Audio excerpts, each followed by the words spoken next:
Welcome to my channel. Assalamualaikum warahmatullahi wabarakatuh. Oke, adik-adik, jumpa lagi dengan saya KNK. Kali ini kita akan belajar materi fisika kelas 12 untuk bab pertama. Tapi di sini fokusnya itu adalah tentang alat ukur listrik dan juga hukum Ohm. Nah, di sini nanti yang dibahas untuk alat ukur listrik itu hanya sebatas membaca alat ukur, yaitu amperemeter dan voltmeter. Nah, sebenarnya untuk materi listrik ini sudah kalian pelajari di kelas 12 ya. Ampere itu satuan dari kuat arus listrik. Jadi amperemeter itu alat yang digunakan untuk mengukur kuat arus listrik. Sedangkan voltmeter itu satuan dari tegangan listrik, maka voltmeter itu digunakan untuk mengukur tegangan listrik. Nah, di sini perhatikan ada gambar. Nah, untuk pemasangan dari voltmeter itu sendiri ya. Di situ kan ada gambar, kemudian ada hambatan R.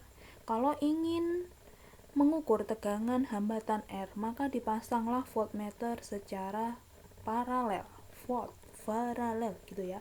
Sedangkan untuk mengukur kuat arus listrik atau I, dipasanglah amperemeter.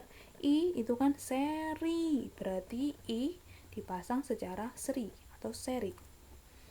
Nah, hasil bacaan dari ini, dari rangkaian ini untuk voltmeternya, sedangkan ini adalah amperemeternya. Nah, bagaimana cara membacanya? Ini ada rumusnya ya, adik-adik ya. Jadi, kalau I-nya, cara membacanya skala yang ditunjuk dibagi skala maksimum dikali dengan batas ukur. Jadi, baik rumus untuk voltmeter maupun amperemeter itu sama seperti ini. Oke. Nah, sekarang lihat yang dimaksud dengan skala yang ditunjuk itu berarti yang ditunjukkan oleh jarum dari alat ukur itu sendiri. Nih gambarnya. Kemudian untuk skala maksimum berarti skala di sini maksimumnya ini ada 5 untuk alat ukur ini ya. Yang terakhir itu batas ukur. Jadi ini karena 10 berarti batas ukurnya 10. Sekarang kita baca I. I itu adalah amperemeter. Jadi I itu yang ini ya, amperemeter ada A-nya, ini amperemeter. Skala yang ditunjuk karena di sini ada 2, ada 3 di tengah-tengah, berarti kan yang ditunjuk adalah 2,5 dibagi skala maksimum. Ini skala maksimumnya 5 ya, saya tulis 5 dikali batas ukurnya adalah 5, ketemu 2,5 ampere. Balik ini tadi. Nah, sekarang untuk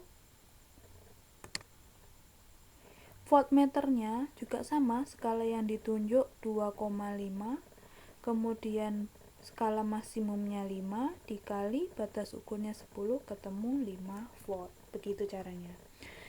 Nah, ini amperemeter dan voltmeter itu batas ukurnya bisa diperbesar adik-adik dengan memasang hambatan shunt atau dan juga kalau pada voltmeter dengan memasang hambatan depan.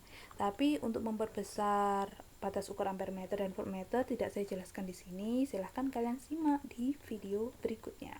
Oke, kita lanjut ke hukum Kirchhoff. Oh iya, jangan lupa di subscribe ya. Hukum Kirchhoff ada 2. Hukum 1 Kirchhoff sudah dipelajari di kelas 9 ya. Masih ingat toh? Intinya, hukum 1 Kirchhoff itu dalam suatu rangkaian listrik itu kan ada kalanya bertemu dengan suatu percabangan. Ada ketemu percabangan. Ini saya misalkan ada ini yang melewati kawat ini adalah I1, kemudian yang ke sana adalah I2, yang ke situ adalah I3, yang satunya lagi sebesar I4. Ini ada perempatan alias percabangan. Maka formula untuk hukum 1 Kirchhoff-nya itu adalah jumlah kuat arus yang masuk sama dengan jumlah kuat arus yang keluar. Yang dimaksud dengan arus yang masuk itu yang seperti apa? Jadi, yang dimaksud dengan kuat arus yang masuk itu adalah arus listrik yang menuju cabang. Dari gambar ini maka kuat arus yang masuk itu adalah yang berwarna biru menuju cabang I1. Yang masuk kan hanya itu pada gambar itu. Nah, I1 sama dengan yang keluar ada I2, I3, I4. Nah, jadi ketemu persamaan I1 sama dengan I2 ditambah I3 plus I4. Sudah sesimpel itu aja untuk hukum 1 Kirchhoff, gampang ya. Oke, lanjut ke hukum 2 Kirchhoff. Hukum 2 Kirchhoff ini intinya dalam suatu rangkaian tertutup. Itu kalau misalkan baterainya atau GGL baterainya lebih dari 1, formulanya ini sigma GGL baterai, saya baca sigma E ditambah sigma I kali R sama dengan 0. Nah, yang dibahas di sini nanti kita bahas untuk yang satu loop dulu ya. Perhatikan gambar ini. Ini ada satu rangkaian tertutup gitu ya. Ini ada E2, ini ada E1 dan seperti itu. Ada aturan mainnya. Aturan main dalam hukum 2 Kirchhoff. Langkah pertama, tentukan arah loop atau arah putaran. Kalau dalam hal ini arah putarannya adalah searah jarum jam. Langkah pertama. Langkah kedua, tentukan arah arus listrik I. Kalau arah I-nya searah loop berarti positif, kalau berlawanan dengan putaran loop adalah negatif.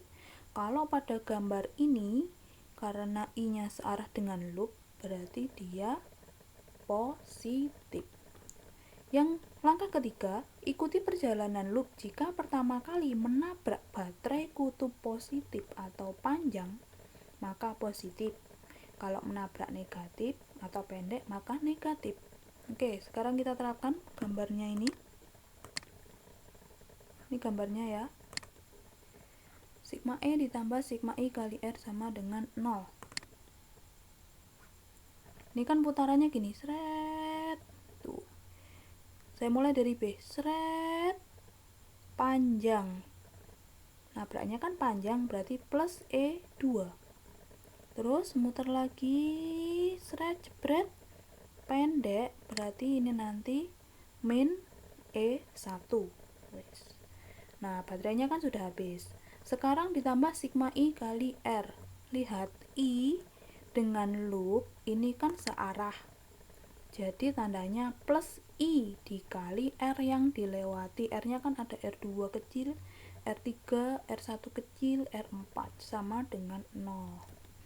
Nah, dari sini nanti kan sudah ada angkanya. Kalau masuk ke dalam soal, maka ketemu I. Nah, jika setelah dihitung ternyata I bernilai negatif, kalian jangan heboh. Loh kok negatif? Jangan gitu.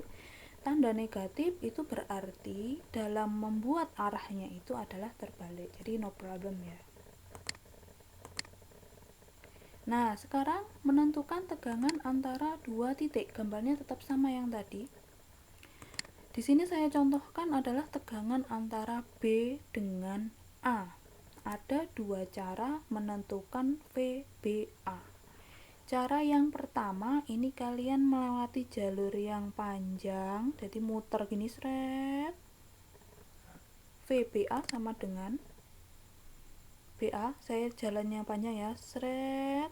Panjang berarti plus seret, ini kan pendek berarti min E1. Terus muternya ini searah dengan I ya toh, berarti plus I dikali R yang melewati ada R2, R3 dan R1. Nih, jalan pintasnya intinya dari B menuju ke A. BA ini kan nggak ada baterai, berarti langsung VBA sama dengan min I dikali R4. Kenapa kok minus? Dari B ke A kan ini ke bawah, sedangkan I nya kan ke atas, berarti berlawanan, maka tandanya min. Bagaimana kalau dibalik, misalkan mencari VAB? VAB berarti ngitungnya dari A menuju ke B. Gimana coba? Seret, panjang ya, berarti kan positif plus E1. Seret, nabrak pendek berarti min E2. dari A ke B kan ke sana seret, sedangkan I nya melawan, berarti min I dikali R nya ini. Oke, gitu aja untuk kali ini. Satu loop dulu. Untuk hukum 2 Kirchhoff yang 2 loop, simak di video berikutnya ya. Karena untuk yang 2 loop ini prosesnya panjang sekali. Konsep dasarnya gampang, tapi kalau kalian menghitungnya itu lumayan. Oke, kita akhiri dulu. Semoga bermanfaat. Ya, selamat belajar. Assalamualaikum warahmatullahi wabarakatuh.